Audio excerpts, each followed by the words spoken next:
नमस्कार, मैं कवि गौरव चौहान आ गया हूं आप सभी के पसंदीदा YouTube चैनल मंच मजा पर। 15 अगस्त 1947 की आजादी के बाद आज हम 74वें स्वतंत्रता दिवस के परिवेश में खड़े हैं। मैं सभी को बहुत बहुत शुभकामनाएं देता हूं और आइए कविताओं से इस आजादी के जश्न को और रंगीन करते हैं, जोश से भरते हैं, उत्साह से भरते हैं। आजादी के 74 साल, क्या हम जानते हैं कि इतने सालों में देश कितनी समस्याओं से जूझा, लेकिन आज भी हम मजबूती से खड़े हैं, टिके हैं। आप जानते हैं इसकी ताकत क्या है? आप इसकी ताकत समझते होंगे, इस देश के नेता, अभिनेता, खिलाड़ी, फिल्मी सितारे, लेकिन मैं बताना चाहता हूं कि इस देश की असली मजबूती कौन है, क्या है। सुनिएगा, यह मुल्क ना ही किसी मजहब ना खुदाओं पे टिका है, ना तो ये सियासत की खताओं पे टिका है, और संसद के लुटेरों में नहीं दम जो हिला दे, संसद के लुटेरों में नहीं दम जो हिला दे, ये मुल्क शहीदों की चिताओं पे टिका है, ये मुल्क शहीदों की चिताओं पे टिका है। मैं कहना चाहता हूं मित्रों, आजादी के बाद से कितनी कुर्बानियां हुई इस देश में, लेकिन हम उन कुर्बानियों को कभी रत्नों से, कभी पदकों से तौल देते हैं। मैं बताना चाहता हूं कि जितने भी रत्न हैं, भूषण विभूषण हैं, जितने भी पदक हैं, इन सब से भी बड़ी चीज अगर पूरे कायनात में अगर कोई है तो मैं 4 पंक्ति में बताना चाहता हूं। क्या है वो सबसे बड़ी चीज?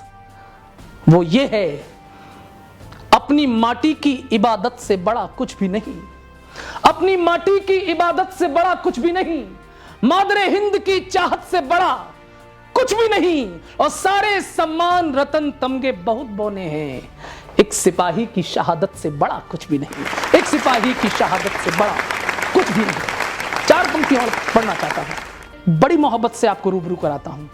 सबसे पाक मोहब्बत इस धरती की जो करता है हमारे देश का एक सैनिक सरहद पर खड़े होकर, उसकी मोहब्बत कैसे होती है। आज 15 अगस्त के इस शुभ अवसर पर मैं सैनिकों की मोहब्बत का एक चित्र खींचना चाहता हूं, सुनिएगा।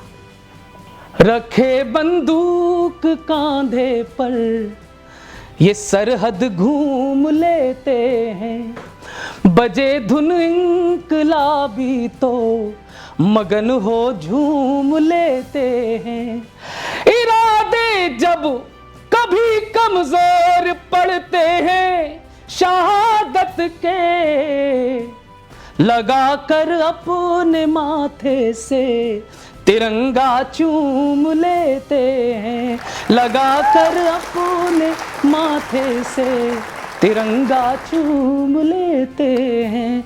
और जब आजादी के इस पर्व पर देश के असली नायक जो हमारे सैनिक हैं, आप मंदिरों में जाते हैं, किसके दर्शन करते हैं मुझे नहीं पता, लेकिन जब मैं एक बार सरहद गया, वहां मेरा एक कवि सम्मेलन था मित्रों, वहां सरहद पर तैनात सिपाहियों को देखा तो मुझे एक अद्भुत प्रेरणा मिली, अद्भुत दर्शन हुए मनी मन में। मैं वो दर्शन आप तक पहुंचाना चाहता हूं, सुनिएगा। भक्त हो तो तुम्हें भगवान दिखाई देंगे,